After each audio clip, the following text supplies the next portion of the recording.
Okay, here we go. 1.1 Brutus bites back. Remember Carlos and Clarita? A couple years ago, they started earning money by taking care of pets while their owners were away. Due to their amazing mathematical analysis and their loving care of cats and dogs that they take in, Carlos and Clarita have made their businesses very successful. To keep the hungry dogs fed, they must regularly buy Brutus Bites, the favorite food of all the dogs. Carlos and Clarita have been searching for a new dog food supplier, and they've identified two possibilities. The Canine Catering Company, located in their town, sells 7 pounds of food for $5. Carlos thought about how much that they would pay for a given amount of food and then drew this graph. Write the equation of the function that Carlos graphed. Okay, so we haven't done any algebra yet this year, so this is a big transition.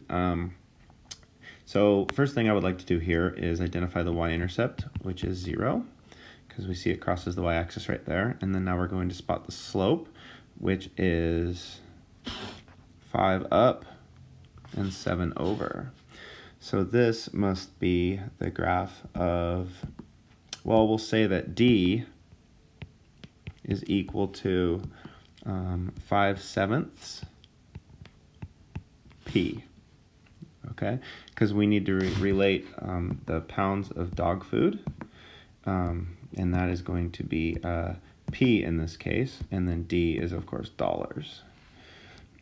2, Clarita thought about how much food they could buy for a given amount of money, and she drew this graph, write an equation for her graph. So once again, we have a y-intercept of 0, but this time the slope is going to be 7/5. So this is going to be the graph of P is equal to 7/5 D, where our x-axis, like if you think of these as x and y, so basically D is x because it's on the x-axis, and y is pounds on this one, so they flopped. Okay, write a question that would most easily be answered by Carlos's graph. Write a question that would most easily be answered by Clarita's graph. What's the difference between the two questions?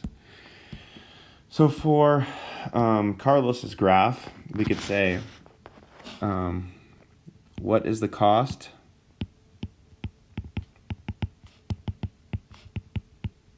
for P pounds of dog food? And that's Carlos.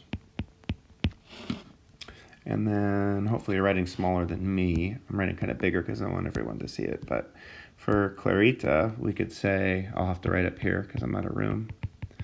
Clarita would be kind of the other way around. It would be how much food,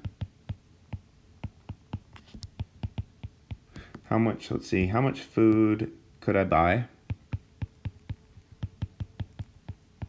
with D dollars? What's the relationship between these two functions, and how do you know? These two functions are inverses. They kind of undo each other. They give you the same answer for a given number of pounds and dollars. So, this is going to be what we call an inverse relationship. So, this is an inverse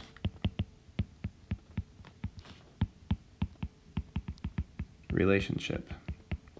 Okay, so y equals 5/7 x, and then the inverse of that is y is 7/5 x. And I know we use D and P above, but I think you guys can get that.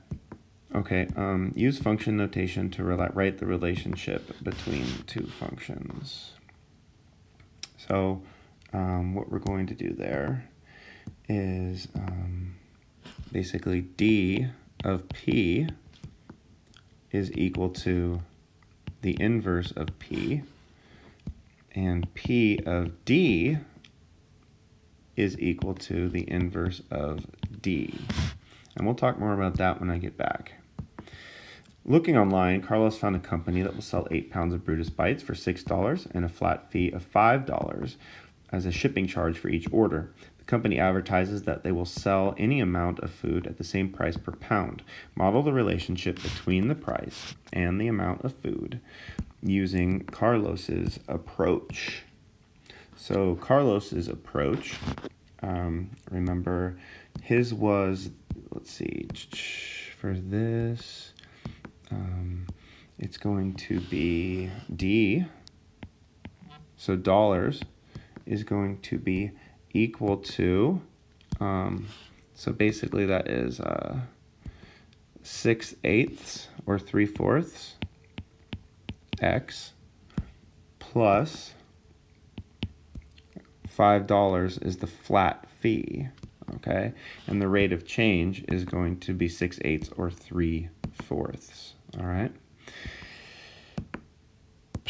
Okay, and then let's go ahead and graph that. So the y-intercept is 5, and then the slope is going to be 3/4, like this.